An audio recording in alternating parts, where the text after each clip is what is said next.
আসসালামু আলাইকুম। আপনারা সকলেই ভালো আছেন।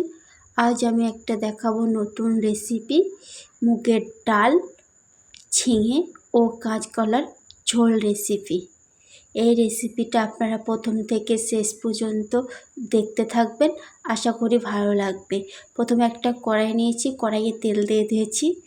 তেলটা গরম হয়ে আসলে দিয়ে দিয়েছি পেঁয়াজ কুচি, কাঁচা লঙ্কা কুচি। এই রেসিপিটা যদি আপনাদের ভালো লেগে থাকে বেশি বেশি করে লাইক কমেন্ট শেয়ার করে দেবেন। আর আপনারা আমার পাশে থাকবেন, আমাদেরকে সাপোর্ট করবেন যাতে ভিডিও আপলোড করতে আগ্রহ বাড়ে। এবার পেঁয়াজটা ভাজা হয়ে আসলে তখন দিয়ে দেবো আদা বাটা, পরিমাণ মতন হলুদ আর স্বাদ পরিমাণ মতো লবণ।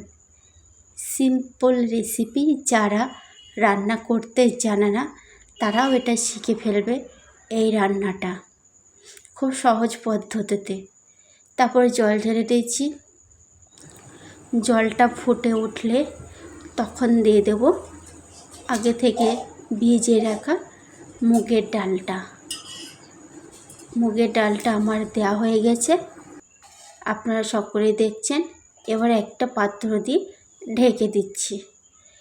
মুগের ডালটা যখন হাফ সেদ্ধ হয়ে যাবে তখন দিয়ে দিয়েছি ঝিঙে আর কাঁচকলা। আমার প্রায় তরকারিটা হয়ে এসে, আপনারা চাইলে এটা শুকনো লঙ্কা আর কিছুটা কালো জিরে দিয়ে ফোড়ন দিতে পারেন। এখানে আমি এটা ব্যবহার করিনি। প্রায় তরকারিটা আমার হয়ে এসেছে। এবার আমি একটা পাত্রতে তুলে নিচ্ছি। আমার তোলা হয়ে গেছে। এটা গরম গরম ভাতের সাথে খেতে খুব ভালো লাগবে। তার সঙ্গে যদি লেবু হয়। আশা করি ভালো থাকবেন, সুস্থ থাকবেন।